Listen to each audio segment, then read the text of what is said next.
boa noite. A graça e a paz do Senhor. Queremos dar glórias ao nosso bom Deus por mais essa semana que está transcorrendo, pelo seu sustento nas nossas vidas, o alimento que não nos tem faltado e também as vestes, tudo que o Senhor tem nos provido, né? E muito mais do que isso, também a paz que Ele nos prometeu, né? A esperança de vida eterna. Então nós seguimos aí nossa confiança no Senhor e hoje nós vamos dar andamento ao nosso estudo bíblico, né? Nós estamos estudando o Novo Testamento, os Evangelhos sinóticos e estamos tomando como referência o Evangelho de Mateus e hoje nós vamos encerrar aí o Sermão da Montanha. Palavras de Jesus, ensinamentos da boca do próprio Mestre. E eu gostaria que nós lêssemos novamente o texto que foi aí lido pelo nosso irmão Diácono Rogério na abertura. E eu quero que você abra comigo lá em Mateus, capítulo 7, versículos 24 a 29. Mateus, capítulo 7, versículos 24 a 29.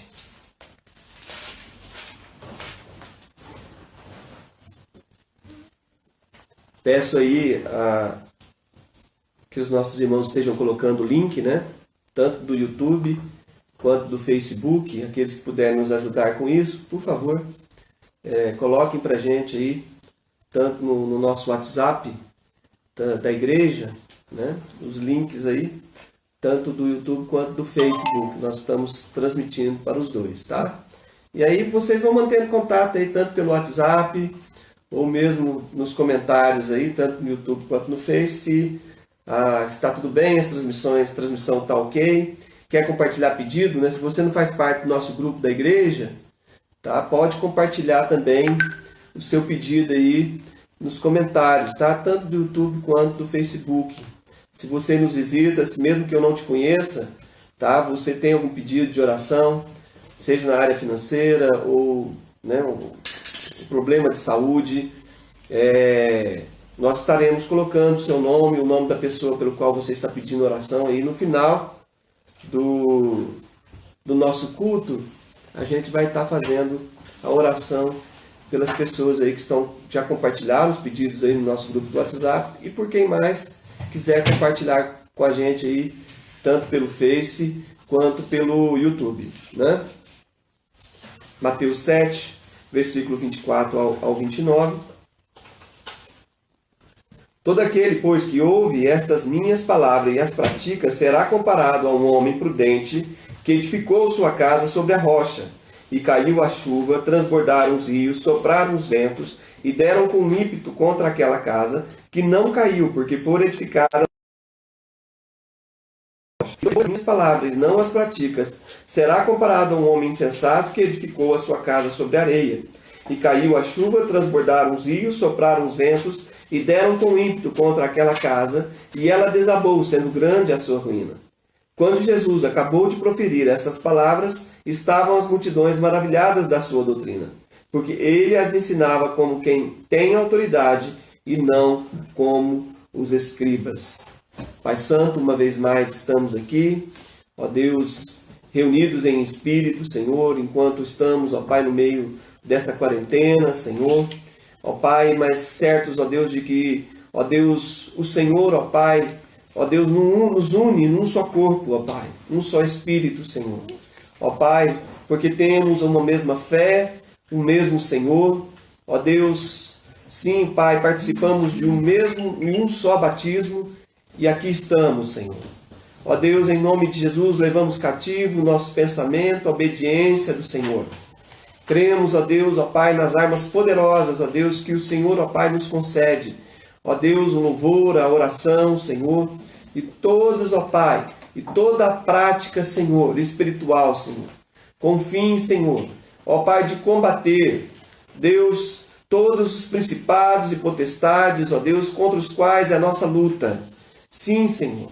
Ó Deus, e nós cremos que nenhuma arma forjada contra nós prosperará, que toda língua que sair contra nós em juízo, que tu a condenarás, Senhor. Sim, Senhor. Ó Deus, e todo sofisma e toda altivez que se levante contra o conhecimento de Cristo. Ó Deus, ó Pai, nós repreendemos agora, levamos cativos nossos pensamentos a Ti.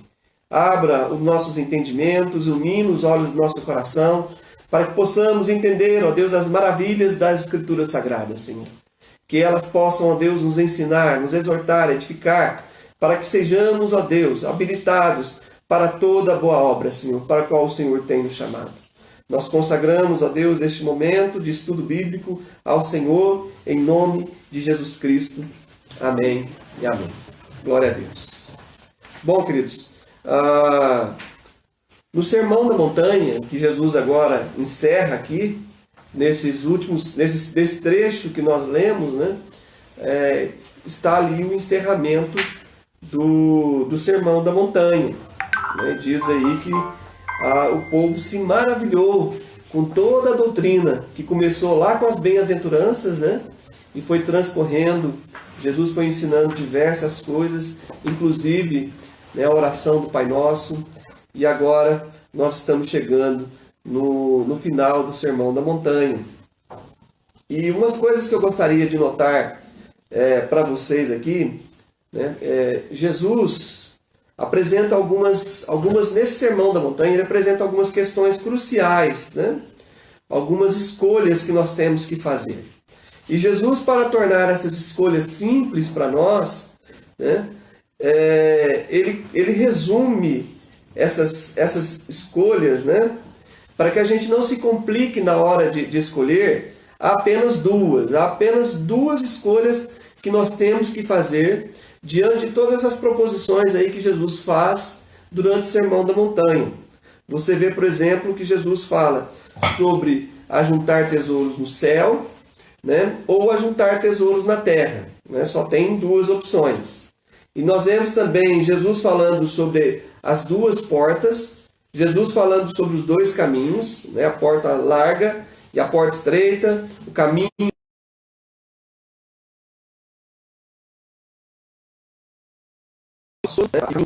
a boa e a árvore má, não existe um meio termo, né? Ou alguém é uma árvore boa ou é uma árvore má. E Jesus, nós chegamos aqui falando sobre os dois fundamentos.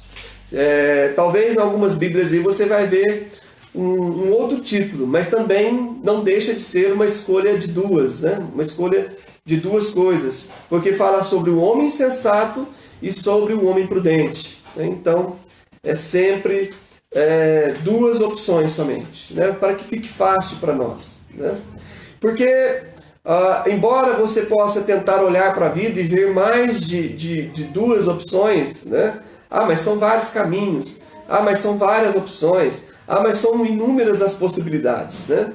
Diante do reino de Deus não é assim, né? Nós temos de um lado Jesus e o seu reino, né? E nós temos do outro lado todas as demais coisas, né? Ou seja, o resto.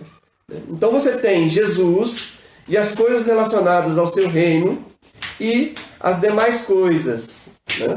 E aí eu não vou entrar no mérito da questão, mas nem todas as coisas são ruins, não é esta a questão. Né? A questão é se estas coisas vão tomar o lugar de Deus. Aí elas se tornam ruins, mesmo que intrinsecamente elas não sejam ruins em si mesmo. Tá?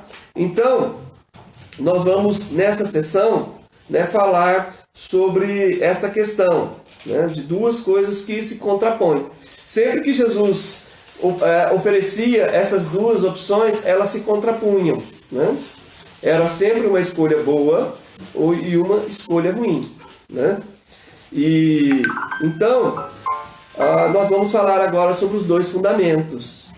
E quando eu era adolescente, eu me lembro, né, que era até que nós cantávamos, mesmo entre os adolescentes, nós cantávamos um cântico, né, que era, na verdade, também as crianças cantavam, né? Que era não construa sua casa na areia. E ela falava, mesmo que pareça chique, é impossível que ela fique, a tempestade vai derrubar, né? Se você construir a sua casa na areia. Na metáfora é clara. Na metáfora fala sobre uma casa edificada sobre a rocha, que é o texto que nós lemos, né? E a metáfora é clara em que sentido? Sobre o plano de vida. Né? Um plano de vida que é construída sobre um fundamento sólido e eterno, que vai permanecer. Mesmo que venham as tempestades da vida, mesmo que venha aí a crise econômica, mesmo que venha aí a pandemia que já está aí assolando, que venham outras no futuro, que venham outros problemas que a gente sequer sabe, a níveis, né, a níveis mundiais ou a nível, né, pessoal, né, você vai enfrentar também lutas que podem não estar ocorrendo com todo mundo, mas vai ocorrer com você. Né? Por exemplo, eu há pouco mais de 2 semanas, perdi meu pai. Né? E nós temos que estar firmados em Deus para não deixarmos com que essas coisas afetem a nossa firmeza, a nossa fé, não abalem, né, a nossa vida com Deus. Então, é o fundamento sólido sobre o qual nós edificamos nossa vida. Outra comparação, né, sobre o homem insensato, aquele que ouve as palavras de Deus e não os pratica, né, ele constrói a sua casa sobre areia, que é um fundamento instável, né, passageiro. Tudo que vai ser edificado sobre areia está sujeito, ainda mais se for na beira do mar, né, como diz a canção que eu lembrei com vocês aqui, está sujeito, né, a uma hora as ondas, né, virem com mais força, né, e alcançarem um lugar como que elas não alcançavam ontem. Né? Eu mesmo já vi reportagem onde falava que lugares onde a praia terminava em determinado lugar e foi avançando e destruindo várias casas, né? Que acabaram sucumbindo porque aquele terreno onde a água não chegava, a água passou a chegar e foi causando erosão, fazendo com que as casas desmoronassem, literalmente. Né? Então, uma boa comparação, né? Se você quiser pesquisar no YouTube aí sobre esse assunto, né, ele serve muito bem para ilustrar aquilo que a gente está falando. Casa edificada sobre areia. Né? Ela não vai permanecer. Né? Vai aparecer a rachadura, vai começar a trincar, vai começar a desmoronar. Né? Então é o fundamento de vida que é colocado sobre algo instável, sobre algo que é passageiro. A gente vai explicar um pouquinho sobre quais são os fundamentos sobre os quais o homem insensato edifica a sua vida. Né? Eu acho importante a gente falar um pouquinho sobre isso, mas antes da gente continuar falando sobre o homem insensato, vamos falar um pouco sobre o homem prudente que construiu a sua casa sobre a rocha. E antes de falar, né, sobre o homem prudente, né, falar sobre quem é ou o que é a rocha, né, sobre a qual nós devemos edificar a nossa vida. Né? Então, eu começo logo com uma pergunta. Né? Porque diante da afirmação de que a rocha eterna é Jesus, único e verdadeiro fundamento. Esse é o primeiro ponto que eu quero tratar com vocês. A rocha eterna é Jesus, único e verdadeiro fundamento. Então, há alguma rocha além de Cristo? Né? Há alguma outra coisa em qual nós possamos apoiar nossa vida, no qual alguma filosofia de vida, né? Alguma ideologia tão forte, tão segura quanto Cristo, sobre a qual nós possamos apoiar a nossa vida? Né? Eu quero, ou mesmo até sobre uma pessoa na qual nós possamos confiar, exceto Cristo, lógico, né? Ou no qual nós possamos apoiar, né? E vamos estar seguros e vamos estar bem durante a nossa vida. Eu gostaria de lembrar de vocês de uma passagem bíblica que está lá em Mateus 16, dos versículos 15 a 18, quando Jesus ele pergunta para os seus discípulos quem ele era, né, o que as pessoas estavam dizendo acerca dele e o que os discípulos achavam que ele era. Né? E aí várias menções foram feitas. Elias é um dos profetas que apareceu novamente. E nesse interim, aparece Pedro e faz uma afirmação, né? Pedro diz assim: tu és o Cristo, filho do Deus vivo, né? E aí Jesus responde a ele. Então Jesus lhe afirmou: bem-aventurado és, Simão Barjonas, porque não foi carne e sangue que tu revelaram, mas meu Pai que está nos céus. Também eu te digo que tu és pedra, e sobre esta pedra edificarei a minha igreja. E as portas do inferno não prevalecerão contra ela, né? Contra a igreja, não vão prevalecer contra a igreja. Pedro faz esta afirmação, né? E Jesus responde com um trocadilho, né? Porque Jesus afirma: também eu te digo que tu és Pedro, e sobre esta pedra edificarei a minha igreja. Ele faz um trocadilho com as palavras Pedro e pedra, né?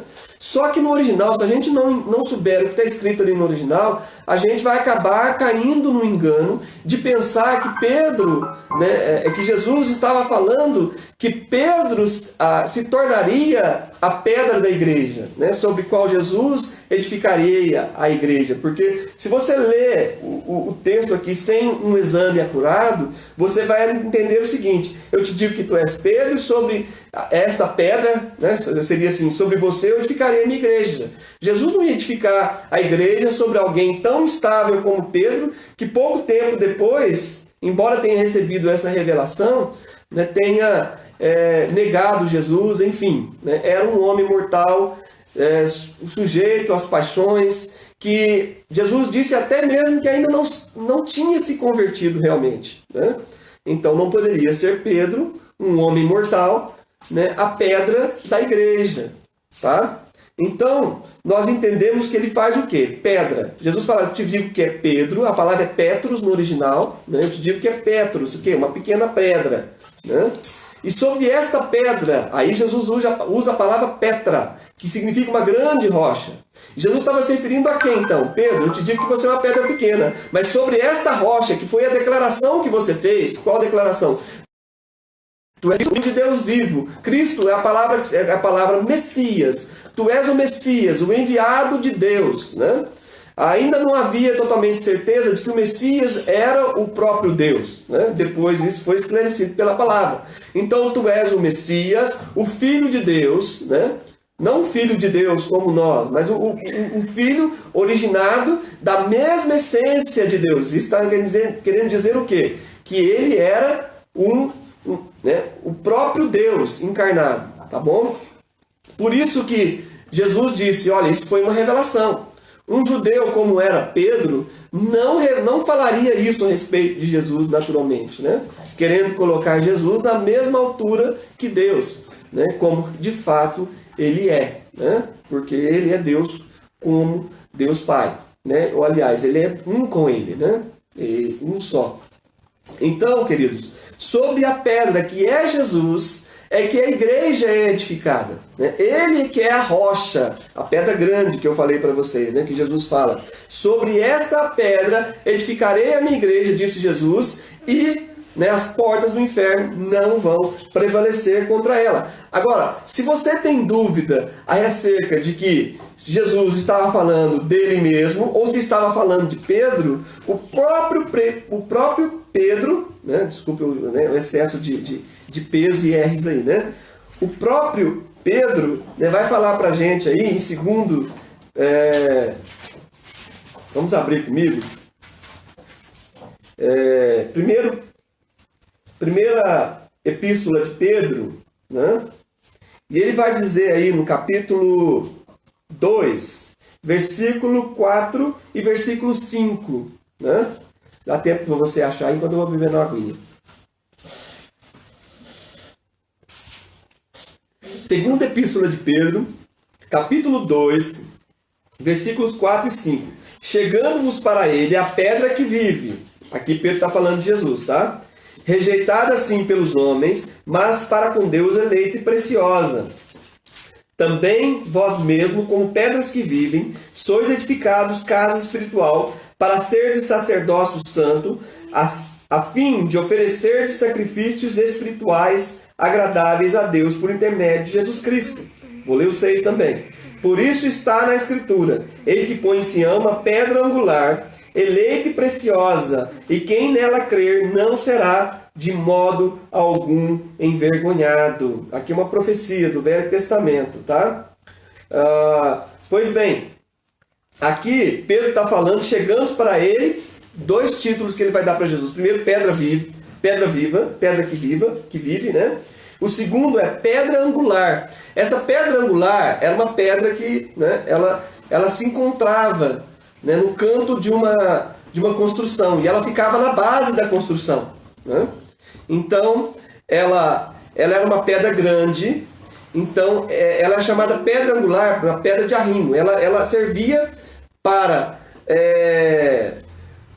que toda a construção, né, fosse edificada, né, tanto para cima quanto para os lados, sem nenhum defeito, sem nenhum problema, né? Então, é a pedra sobre a qual as demais pedras eram edificadas. É por isso que Pedro fala: com vocês como pedras que vivem, são edificados sobre a pedra que é Jesus, né? A pedra viva, edificada com pedras vivas, né? Somos nós, seres humanos, seres vivos, né? Não somente seres vivos, mas almas, né, humanas, que são edificadas sobre a pedra que é Jesus. Edificada o quê? O templo, né? A igreja que Jesus está edificando, o templo espiritual, né? Não uma casa física, uma casa espiritual, né?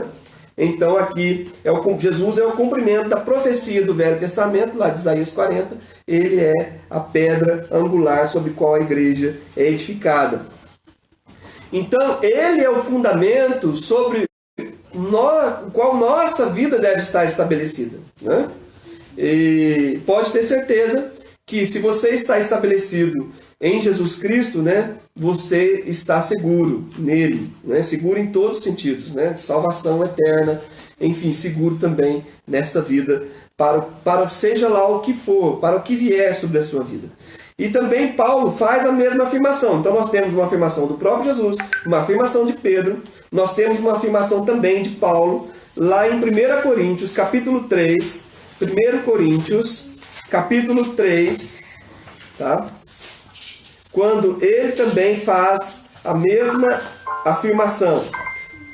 Capítulo 3, versículo 10 e versículo 11.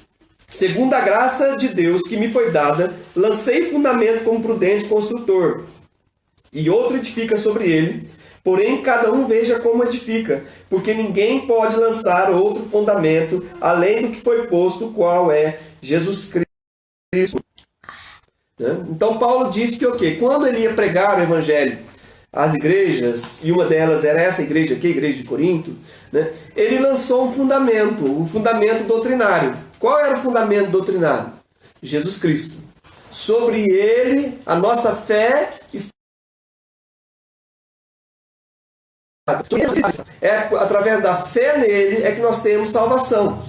Este é o fundamento. Qualquer pessoa que viesse depois de Paulo, né, viesse para, por exemplo, cuidar daquela igreja, por exemplo, temos aqui o Paulo, ele mesmo cita que Apolo era um dos colaboradores nessa igreja, né? O máximo que eles poderiam fazer é o quê? Era trabalhar, era ajudar, colaborar no crescimento da igreja, na edificação da igreja, mas não poderiam colocar outro fundamento, porque só existe um fundamento, que é quem? Jesus. Só existe um alicerce, que é Jesus, né? Se Jesus não é o alicerce de uma igreja, né, ela certamente vai desaparecer, né? Então, o alicerce da igreja é Jesus. Eu estou me referindo aqui à igreja local, né? Se uma igreja está colocando qualquer outra doutrina, né, colocando a sua fé em qualquer outra coisa como algo principal que não seja Jesus, essa igreja está fadada ao fracasso, né?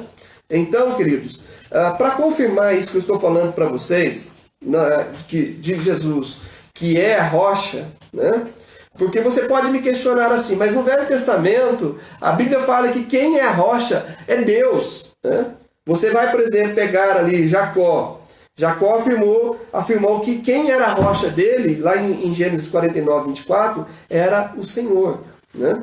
Davi também faz uma afirmação semelhante, tanto no livro de Samuel, quanto no Salmo 18, quando esse mesmo texto é um cântico que Davi faz, e ele é narrado tanto no livro de Samuel, quanto também nos Salmos, né? E ele diz assim: pois quem é Deus além do Senhor? E quem é rocha senão o nosso Deus?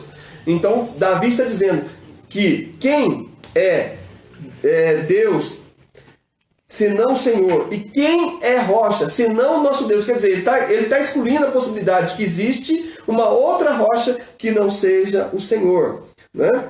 Isaías também faz afirmações semelhantes. Ele diz assim: confiem para sempre no Senhor, pois o Senhor, somente o Senhor é rocha eterna. Ele está excluindo a possibilidade de haver qualquer outra rocha, seja pessoa, ou seja uma ideologia, uma filosofia, ou qualquer projeto, né, de vida que não seja Deus, né?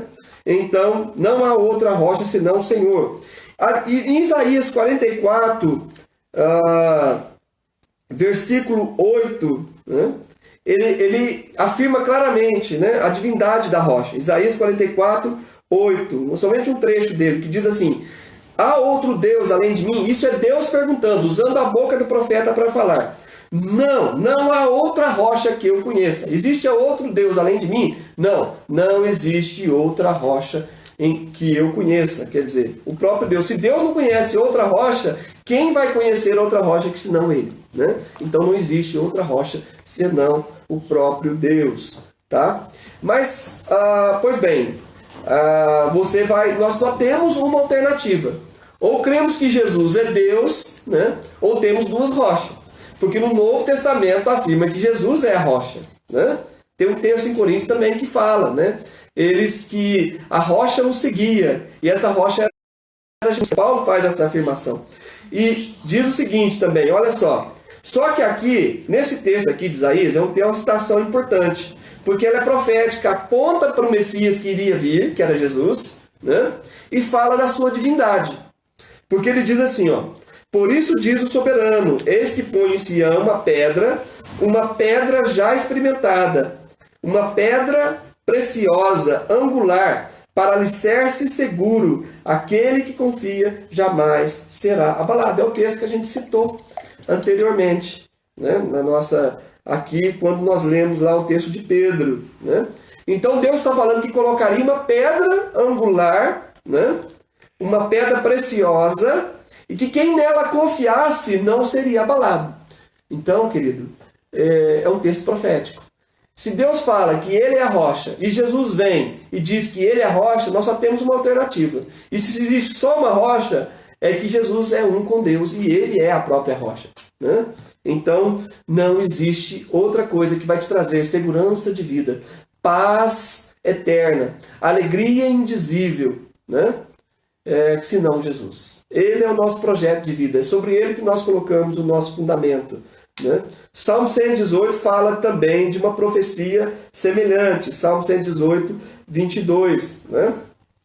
Que também faz uma afirmação profética a respeito da rocha que viria, né? Que era o próprio Jesus.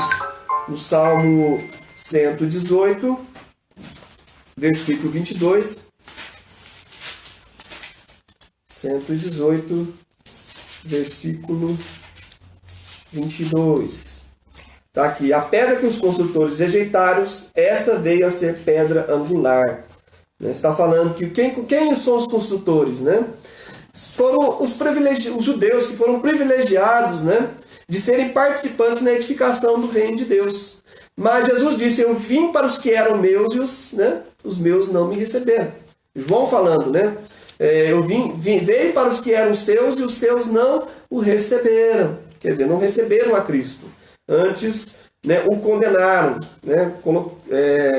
Gritaram: crucificam.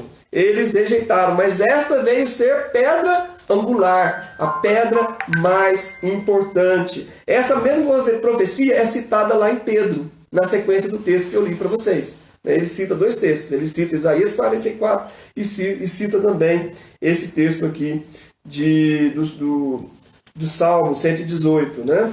Então não tem dúvida, tá? Não tem que parar dúvida, né? o nosso fundamento, o nosso alicerce, a rocha sobre a qual nós devemos colocar a nossa vida é Jesus. Mais ninguém, mais nenhuma outra coisa, nenhuma outra filosofia ou ideologia. Tá? Agora, tem um tópico que eu não ia tratar, né, mas ao meditar sobre esse estudo, me veio uma canção que nós aprendemos no nosso tempo de treinamento missionário na Inglaterra. Nós estávamos lá na igreja em Gales, né? Uma igreja que a gente usava frequentar durante o tempo do nosso treinamento lá. E me veio a canção na minha mente, e ela diz assim: On Christ my solid rock I stand, all other ground is sinking sand. Significa o seguinte: sobre Cristo, minha sólida rocha, eu me firmo. Todos os outros solos são areia movediça. Achei interessante essa parte da canção que diz: todos os outros solos, todos os outros terrenos são areia movediça. Se isso, claro, metaforicamente falando, se sua vida não está sobre a rocha que é Jesus, seja lá o que for, de mais nobre, importante, bom que seja, né, é areia movediça, né? Então, queridos, eu gostaria de falar um pouquinho para vocês sobre estes outros solos, né? Sobre quais pessoas estão edificando suas vidas e estão se arruinando, né? Pessoas, às vezes, estão tendo vidas miseráveis, vidas onde elas estão em constantes conflitos interiores, pessoas tirando a vida, pessoas, às vezes, tirando a vida de si mesmo ou tirando a vida do outro, porque muitas vezes está colocando o seu plano de vida em uma pessoa, né? E quando aquela pessoa ou decepciona ou abandona, a vida da pessoa é como que se acaba, né? Então não existe outro fundamento, outro alicerce de vida que não seja Jesus para nós, tá?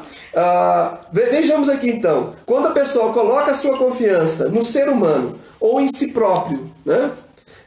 Jeremias 17:5, ele diz assim: maldito o homem que confia no homem, que faz, né, de sua carne o seu braço, né? E ele fala e não coloca a sua confiança no Senhor, diz Jeremias 17:5. Muito sério: maldito, amaldiçoado o homem que confia, né, no homem. E aí não só no homem, né, uma terceira pessoa, né, enfim, mas quando ele coloca a confiança em si mesmo. Pois veja só o que diz o Salmo 118, né, no versículo 8. Versículo 8, vou dar um tempinho de você achar.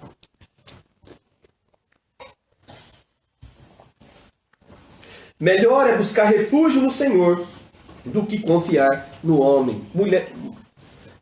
Melhor é buscar refúgio no Senhor do que confiar no homem, né? Tem pessoas que às vezes confiam em si mesmo ou confiam em outros, né? Colocam a sua confiança. Talvez você me pergunte assim: poxa, mas eu tenho um amigo em quem eu confio tanto. Então não posso confiar na minha esposa. Teve um amigo que alguém fez essa pergunta para ele, né? Mas você tem certeza então onde sua esposa está agora? Querido, não estou me referindo a esse tipo de confiança, né? Todo relacionamento, bom relacionamento, é baseado em confiança. Eu estou me referindo a projeto de vida, a você colocar toda a sua confiança de vida em alguém, ou numa ideologia, ou numa filosofia que não seja Deus, né? Essa palavra Deus como rocha é usada diversas vezes. Eu citei apenas algumas para vocês, né? Por quê? No sentido de refúgio, no sentido de fortaleza, né? Porque as fortalezas eram feitas de pedras, ou às vezes a pessoa se refugiava numa caverna de pedra. Era um lugar seguro, era um lugar onde a pessoa se sentia segura, né? Então eu me refiro a aquele que coloca totalmente a sua confiança como projeto de vida no Senhor nosso Deus, tá? Então, queridos, Provérbios 3:5 ainda nos orienta. Agora, quando a pessoa também coloca confiança em si mesmo: confie no Senhor de todo o seu coração. Nunca pense que a sua própria capacidade é suficiente para vencer os problemas. Nunca pense que a sua própria capacidade é suficiente para vencer os problemas. Porque pode ter certeza, sempre vai haver um problema maior que a sua capacidade de enfrentá-lo. Por mais bem preparado que você seja emocionalmente, psicologicamente, academicamente, por mais de treinamento que você tenha feito, né? Por mais bem treinado fisicamente que você seja para diversas situações, pode ter certeza, uma hora você vai encontrar uma situação que está além das suas forças. Então, é melhor sempre pedir orientação a Deus, forças a Deus, proteção a Deus, todos os dias, né? Como nos ensina a oração do Pai Nosso, quando pede para que Deus nos proveja, para que Deus nos guarde, para que Deus nos livre do mal, né? Porque no final das contas, só Ele pode dar conta de nos ajudar como nós precisamos, né? Então, cuidado com a confiança, né? Na carne, no ser humano, né? Tem gente que coloca a sua confiança em filósofos, tem gente que coloca a sua confiança em políticos, né? Em supostos homens de Deus. Tudo que essa pessoa fala é como se fosse Deus falando. Tome cuidado com isso, né? Se você tem uma ideologia de esquerda ou de direita, ou seja qual for a sua ideologia, né? Esse não deve ser o seu projeto de vida. Tem gente aí perdendo amigos, perdendo às vezes o relacionamento com seus familiares, né? Porque se afirma de uma tal maneira numa ideologia política, né? Ou filosófica, ou mesmo religiosa, né? Que muitas vezes não está pavimentada, não está centrada, não está alicerçada em Deus. Só Jesus deve ser o nosso verdadeiro alicerce, o nosso verdadeiro fundamento. Muitos confiam na falsa segurança fornecida por provisões humanas, né? Muitos tentam se garantir de diversas formas, né? Através de seguro, através de diversas coisas, né? Através dos seus bens. Diz o Salmo 20, versículos 7, 8, que uns confiam em carros, outros confiam em cavalos, mas nós, porém, nos gloriaremos no nome do Senhor nosso Deus, né? Eles tropeçam e caem, nós, porém, nos firmamos e permanecemos de pé. Diz o Salmo 20 versículos 7 e 8. Então, alguns vão confiar em carros, outros vão confiar em cavalos. Aqui é a linguagem de guerra, né? Quando os reis confiavam nos seus exércitos. Mas nós temos cavalos. Mas nós temos carros de guerra. E muitos deles foram surpreendidos pelo poder de Deus. O próprio povo de Deus, Israel, já venceu exércitos maiores do que eles, com carros e cavalos, né? O próprio povo de Israel, quando fugia do Egito, né? Deus pelejou por eles e afogou no mar Faraó, os seus cavalos, os seus carros e os seus cavaleiros, né? Então, nada é maior, nada é mais poderoso que o Senhor nosso Deus. Nele está a nossa confiança. Você pode erigir altos muros, você pode colocar câmeras dentro da sua casa ou do seu negócio e monitorar através da internet, ou colocar uma empresa para cuidar do seu negócio. Você pode investir em fundos, você pode ter dinheiro guardado na poupança, ou investido em fundos de investimento, ou estar aí confiado, né, na sua previdência pública ou particular, enfim, né?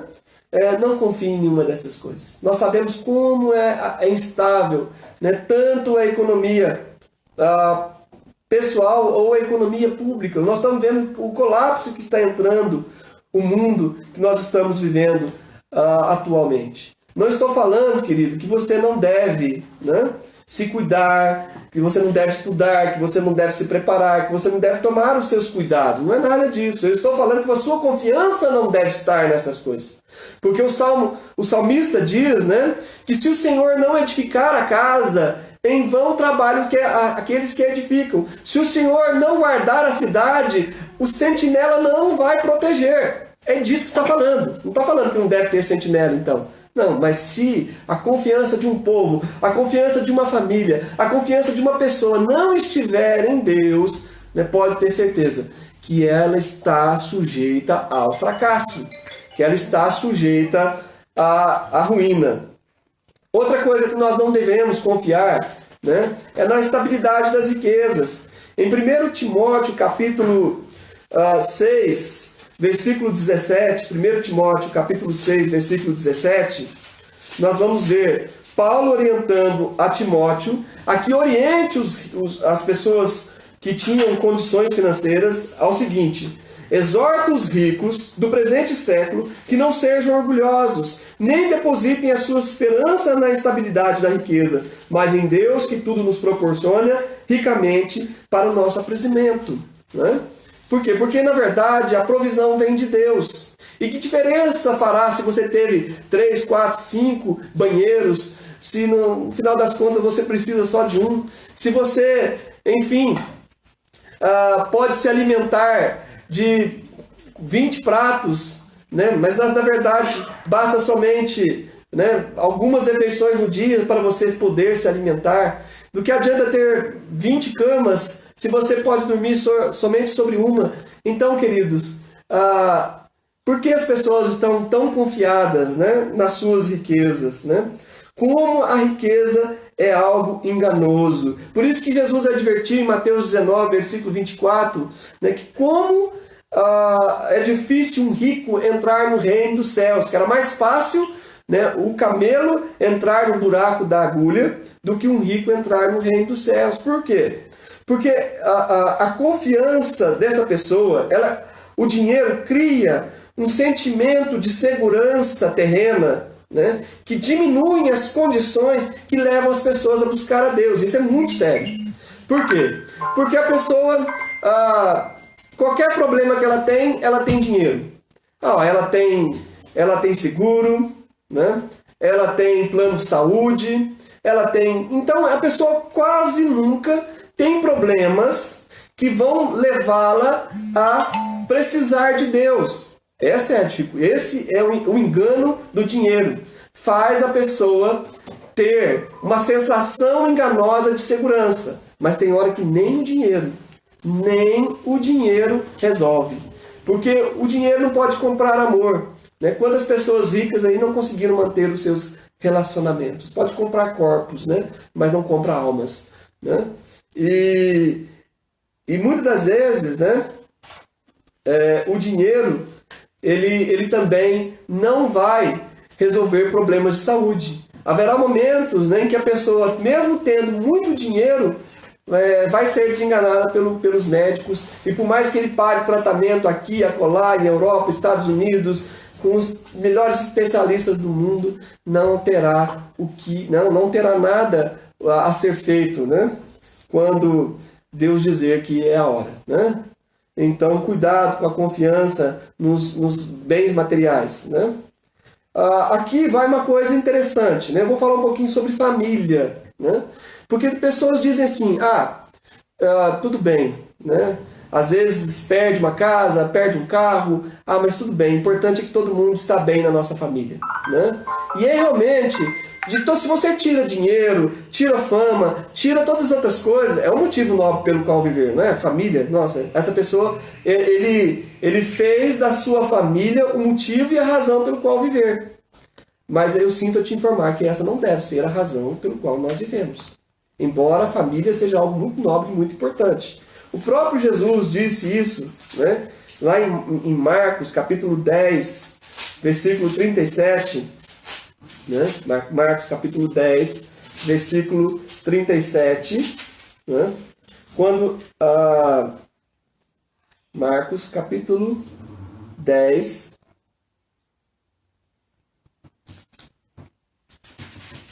Peraí, deixa eu achar aqui o versículo. Né?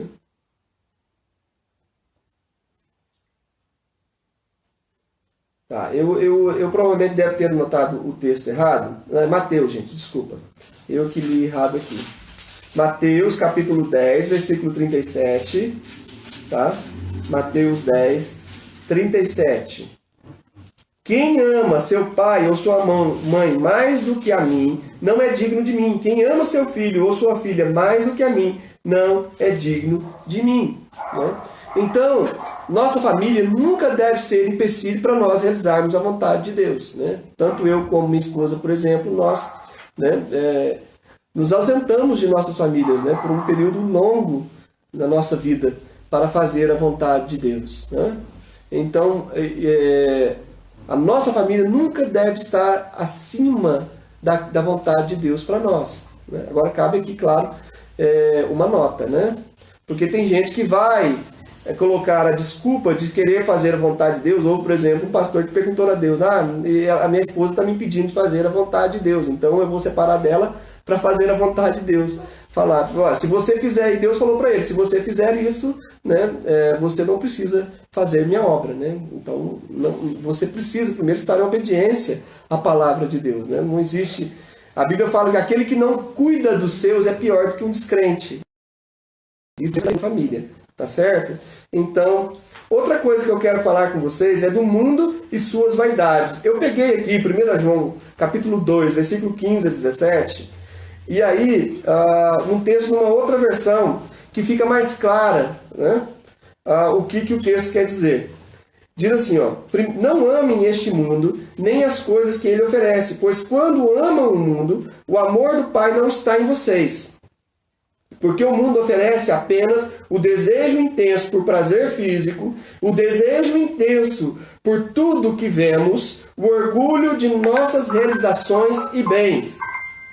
Isso não provém do Pai, mas do mundo. Este mundo passa e com ele tudo que as pessoas tanto desejam. Tudo passa, né? Tudo vira lixo, sucata, enfim. Mas quem faz o que agrada a Deus vive para sempre. Porque na nossa versão, o texto fala assim, ó: porque a concupiscência da carne, a concupiscência dos olhos e a soberba da vida. E ele aqui, essa versão, coloca da seguinte forma: um desejo intenso pelo prazer físico, né? Aí o sexo, a droga, a bebida, tudo aquilo que traz prazer sensorial externo. Né? Pessoas que precisam, para estar bem, de serem estimuladas sensorialmente ou através de drogas. Né? Então, o prazer... Ele fala concupiscência, é a inclinação que nós temos para essas coisas. Né? O desejo intenso por tudo que vemos. Né? A pessoa olha, nossa, que carro lindo daquela pessoa, olha que roupa maravilhosa daquela marca, aquela bolsa, aquele isso, aquele outro. Ai, eu quero ter isso também. Leva a inveja, leva o ciúme. Né? Enfim, concupiscência dos olhos, né?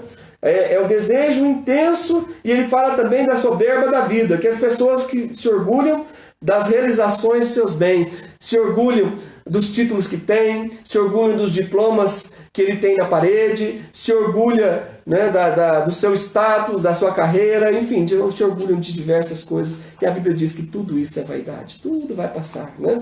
Um dia, eu li que alguém menos, né? Eu li a frase de alguém que dizia assim, mais ou menos assim: menos, né? Seja mais humilde, porque um dia você vai ser só um porta-retrato em cima, né, do rack ou da estante de alguém, e depois disso nem isso. Né? Então, menos. Se você quer fazer uma coisa para ser lembrado eternamente por alguém que realmente importe, faça, viva essa vida para ser lembrado por Deus, porque diz aqui a palavra de Deus que aquele que pratica a vontade de Deus será lembrado eternamente por ele, né? Por quem realmente importa.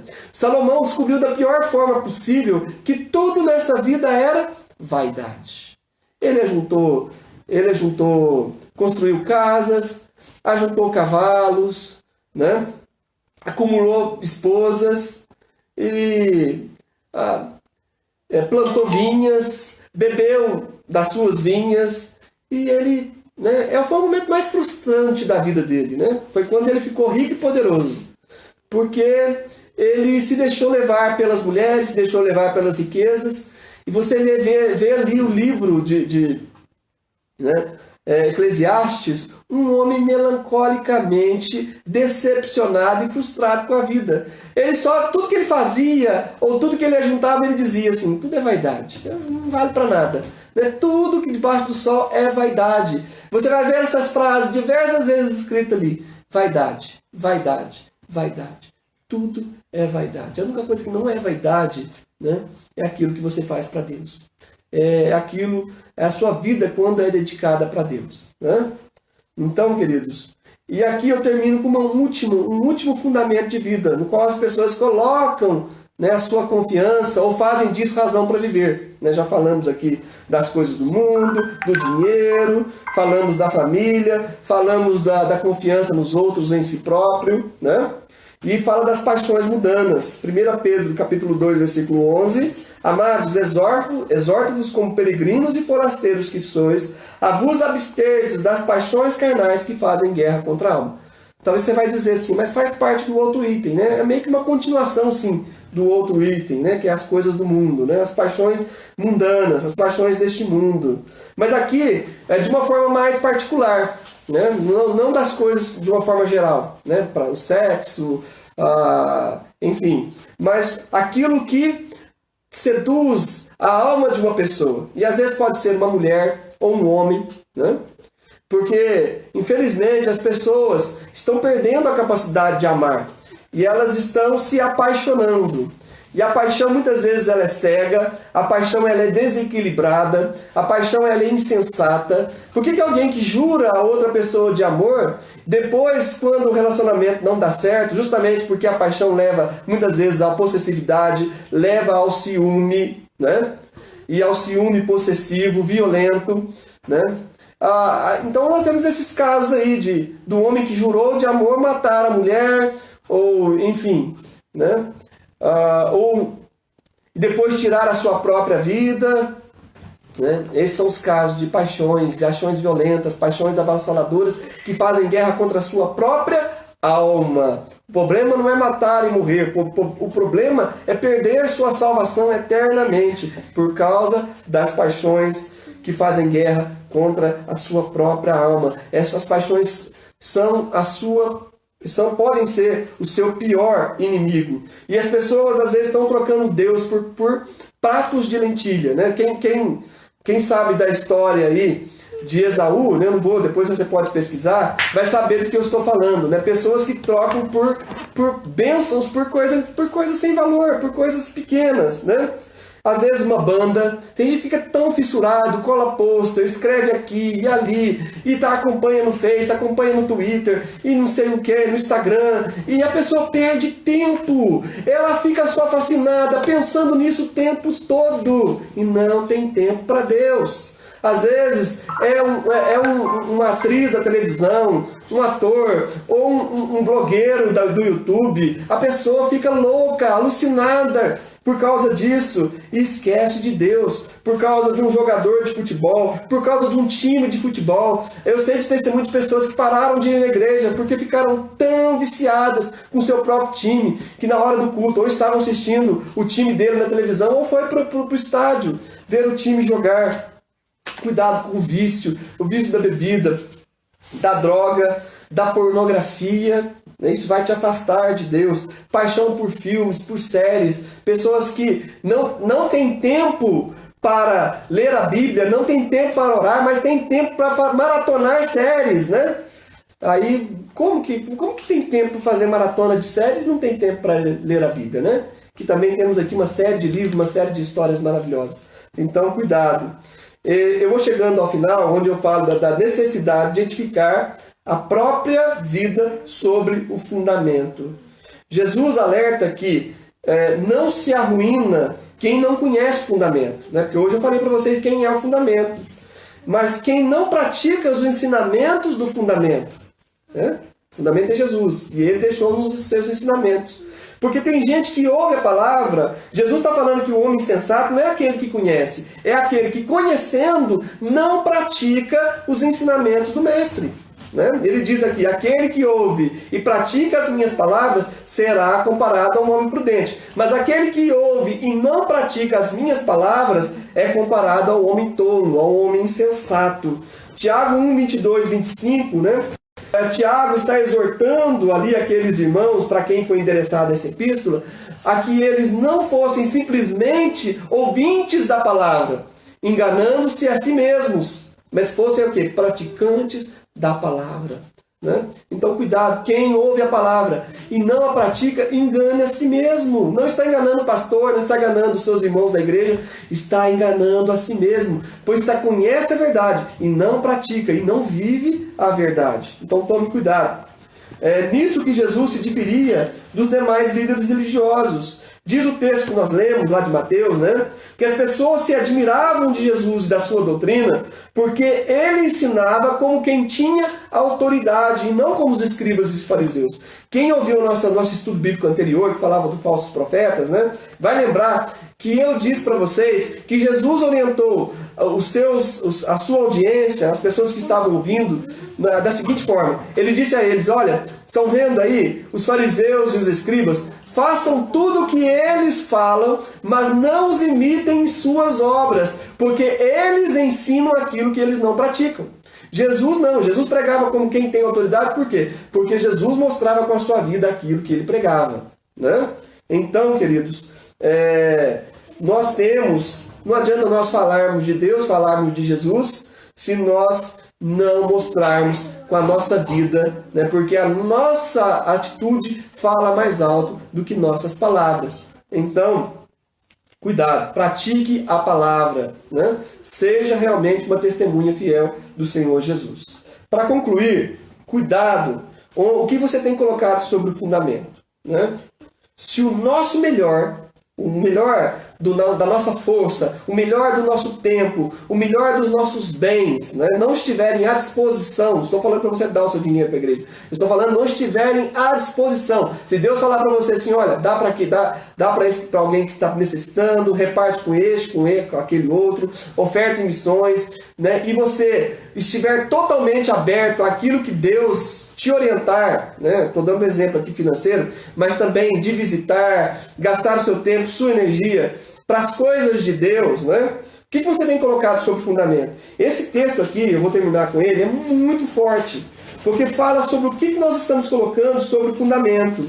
1 Coríntios, e eu já li parte do texto anteriormente, 1 Coríntios capítulo 3, versículo 10 ao 15. Segundo a graça de Deus me foi dada, lancei o fundamento como prudente consultor.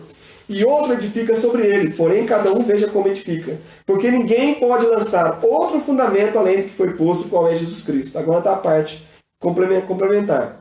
Contudo, se o que alguém edifica sobre o fundamento é ouro, prata, pedras preciosas, madeira, feno, palha, manifesta se tornará a obra de cada um, pois o dia a demonstrará, porque está sendo revelada pelo fogo, o qual seja a obra de cada um, o próprio fogo provará. Se permanecer a obra de alguém que sobre o fundamento edificou, esse receberá galardão. Se a obra de alguém se queimar, sofrerá ele dano, mas esse mesmo será salvo, todavia, como que através do fogo. Né? Fogo muitas vezes fala de juízo. Né? Então não queira passar pelos juízos de Deus, né? Se você ainda assim conseguir ser salvo, amém. Agora o problema, né, é quando nós não damos o nosso melhor, né, porque aqui fala de diversos tipos de materiais. Material precioso, né, como pedras preciosas, ouro, prata, e fala de coisas combustíveis, como madeira, feno, palha. Né? Isso aqui é uma metáfora para o tipo de obras que nós estamos oferecendo para Deus, estamos colocando sobre o fundamento, que é Jesus. E o fogo um dia vai revelar. E se essa obra permanecer, vai ter sua recompensa. Mas se não permanecer, né, fará bem se for salvo. Amém? Mas, queridos, então tomem cuidado. Né? Nosso fundamento é Jesus. E que sobre este fundamento, né, nós possamos edificar a nossa vida. O nosso plano de vida, o nosso projeto de vida deve estar alicerçado em Jesus. Vai vir na calamidade, vai vir na adversidade, né? Comparada metaforicamente nesse texto como chuvas, como ventos, né? vão dar com ímpeto contra a nossa casa, mas ela não vai cair, por quê? Porque ela está edificada sobre a rocha eterna, que é Jesus. Amém? Que Deus te abençoe em nome de Jesus. Vamos